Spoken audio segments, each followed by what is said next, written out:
Hello दोस्तों, मैं रवि सोनी स्वागत करता हूं आपका अपने इस यूट्यूब चैनल पर।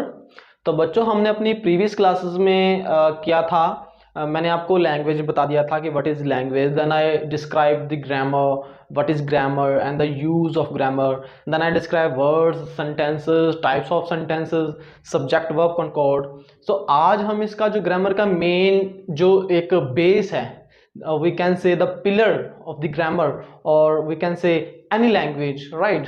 So that is parts of speech.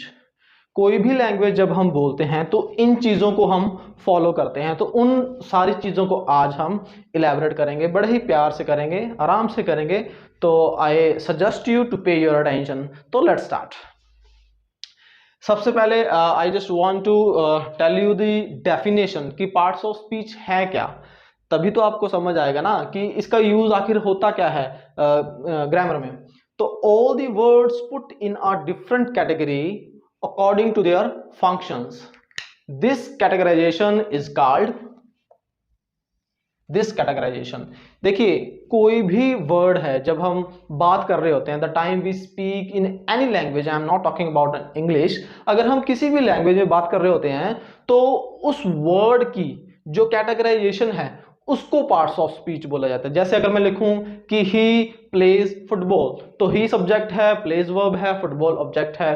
तो इस तरह से हमें देखना है कि कौन सा वर्ड अपने किस कैटेगराइजेशन में आता है, तो यही पार्ट्स ऑफ स्पीच है। क्लियर? इसको हम थोड़ा सा और एग्जांपल के साथ करते हैं। जैसे मैंने यहाँ पे 4 सेंटेंसेस लिखे हैं, इसको आप ध्यान से देखिएगा कि कौन सा वर्ड किस कैटेगराइजेशन में कैसे आ जाता है। जैसे लिखा है शी हैज टू पे फाइन। अब यहाँ पे फाइन कौन सा है? रुपीज वाला, जो हम जो पैसे पे करते हैं, है ना, किसी को फाइन देते हैं ना, you have penalty, so that is fine. तो फाइन यहाँ पे क्या रोल प्ले कर रहा है? नाउन का। सेकेंडली कह रहा है शी वॉज फाइंड हैवली। अब यहां पे हैवली लग गया तो इट मींस कि ये क्या बन गया? वर्ब, क्योंकि यहां पे ईडी लग गया, राइट? तो it is verb. Then her dress is made of fine cloth. अब यहां पे वो उसकी विशेषता बता रहा है, वहां पे उसकी खूबसूरती बता रहा है, तारीफ कर रहा है। तो फाइन यहां पे क्या है? एडजेक्टिव। जैसे हम कहते हैं ना, यस आई एम फाइन, तो वहां पे फाइन का मतलब हमारा कोई जुर्माना नहीं देना होता, हमने कोई पेनल्टी नहीं होती। जैसे अगर मैं कहूँ कि आई एम फाइन, तो it means I am categorized this adjective over here, right? Then your suggestion suits me fine। अब यहां पे क्या कह रहा है? अब suits है। अब इस यहाँ पे भी सूट्स का मैं आपको बता सकता हूँ, यहाँ पे भी इसका कैटेगराइज किया जा सकता है, लेकिन हम बात कर रहे हैं फाइन की। तो सूट्स मतलब सूट कर गया उसको, यानी कि उसको भाग गया, यानी कि उसके एडजस्टमेंट में आ गया। तो सजेशन सूट्स को वो और ज्यादा डिग्री बता रहा है कि बहुत ज्यादा अच्छा लग गया, तो इसलिए वो क्या हो गया? वर्ब हो गई। अब यहाँ पे वर्ब है, यहाँ पे भी वर्ब है, लेकिन इसमें क्या कर दिया? ऐड कर दिया। तो ऐड प्लस वर्ब क्या बन जाता है? एडवर्ब। वो मैं आपको जब सारे कराऊंगा तो मैं आपको बताऊंगा। तो इस तरह से ये कुछ एक एग्जांपल मैंने आपको बताए थे ताकि आपको पता लगे कि पार्ट्स ऑफ स्पीच में अलग अलग वर्ड्स अलग अलग अपनी पोजीशन के अकॉर्डिंग उनके कैसे वो कैटेगराइज्ड हो जाते हैं। सो आई होप यहां तक आप समझे। इसके पार्ट्स ऑफ स्पीच कैसे हैं? पार्ट्स ऑफ स्पीच जो हमारी ट्रेडिशनल ग्रामर है उसमें है हमारे 8, यानी कि 8 पार्ट्स हैं, और जो ब्रिटिश ग्रामर है उसमें है 9। अब इसमें एक स्लाइटली सा डिफरेंस इसलिए रह जाता है क्योंकि जो डिटर्मिनर्स हैं उसको ट्रेडिशनल का पार्ट माना गया है। क्लियर? और ब्रिटिश ग्रामर में उसको अलग से यानी कि पार्ट्स ऑफ स्पीच में एडजेक्टिव नहीं माना गया, उसको डिटरमिनर को अलग से काउंट किया गया। इसमें बीच में ही माना गया, एडजेक्टिव और डिटर्मिनर्स को माना गया है एक ही, लेकिन इसको डिफरेंशिएट किया गया है। तो इसलिए 9वां जो पार्ट है वो ब्रिटिश ग्रामर के अकॉर्डिंग डिटर्मिनर्स माने जाते हैं, लेकिन ट्रेडिशनल ग्रामर में वो नहीं माने जाते, एक ही माने जाते हैं। तो हम इसके 8 या कह ले कि 9 सारे पार्ट्स ऑफ स्पीच इसके करेंगे। वो थोड़ा सा डिफरेंस है, there is a minutely different between determiners and adjectives, so that we gonna I'll take a separate class for that if you do have any confusion. So I'll take an extra class for that, so that your confusion regarding determiners and adjectives that will be removed. So let's start. इसके हम 8 के 8 part करते हैं। पहला है तो हमारा first रहेगा बच्चे नाउन। इसके 8 जो पार्ट है उसमें से हमारा जो फर्स्ट पार्ट रहेगा वो रहेगा नाउन। इसकी थोड़ी सी डेफिनेशन करते हैं। नाउन क्या होता है? A noun is a name of person, place, idea और थिंग। एक ऐसा नाम, किसका नाम? या तो किसी पर्सन का, प्लेस का, या वो आइडिया हो या फिर वो थिंग हो। अब ये थिंग में सब कुछ आ जाता है, इसलिए मैं कहता हूं कि सब कुछ ही नाउन है। मैंने एक दो वीडियोस में पहले भी जब मैं पढ़ाता हूं मैं बोलता हूं कि एवरीथिंग इज नाउन, क्योंकि ये थिंग है, आप इस चीज को किसी चीज से अलग नहीं कर पाते, इसलिए एवरीथिंग इज नाउन। बस थोड़ा उसको कैटेगराइज्ड किया जा रहा है, that's why we are just explaining that. Alright, तो इसी बेस पे जो थिंग बेस है, थिंग बेस पे ही इसको अलग अलग टाइप से किया गया। कैसे? इसके 5 प्रकार हैं। कौन कौन से? ये वाले। पहला है इसका प्रॉपर नाउन। प्रॉपर नाउन क्या होता है? Name of specific person, place और थिंग। स्पेसिफिक या पर्टिकुलर किसका नाम हो। जैसे मैं अगर कहूं कि द ताज, अब है तो वो बिल्डिंग, बट वो उसका एक पर्टिकुलर नेम है, द ताज। अगर मैं कहूं कि मैं दिल्ली जा रहा हूं, I am going to Delhi, so Delhi is a particular and specific name of a city. अगर मैं कहूं कि I am reading the Gita, the Gita is the holy book and it is having its specific and particular name.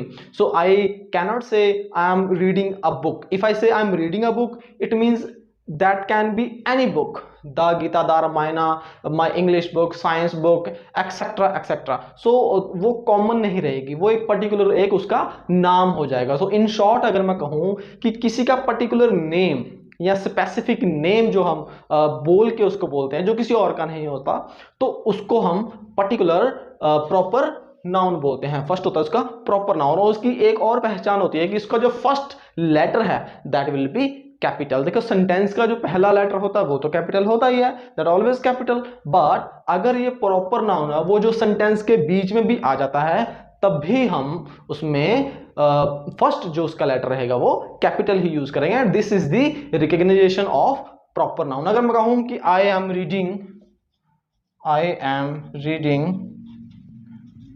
The Gita, तो ये और ये इसका क्या रहेगा? कैपिटल रहेगा, because this is a particular name of I am reading the Ramayana, I am talking to Ram. If I say I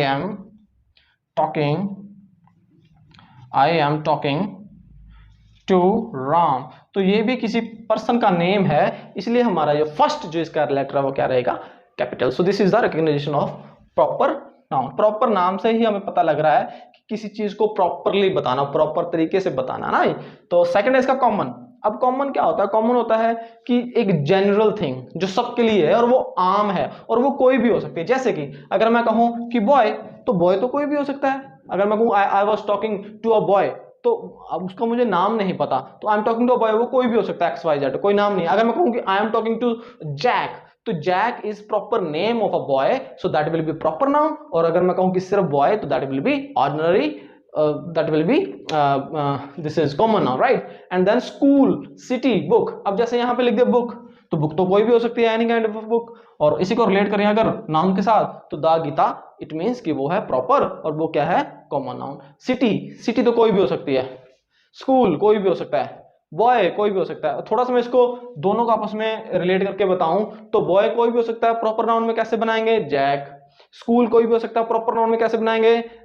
the Delhi public school, Kendriya Vidyalaya school, NVS, this and that. So हम उसके प्रॉपर नेम लेंगे। And then city, अब city कोई भी हो सकती है, लेकिन अगर मैं प्रॉपर बोलूंगी दिल्ली, बेंगलोर, हैदराबाद, सो that will be a name of a proper city. वो कोई भी हो सकती है, इट्स राइट।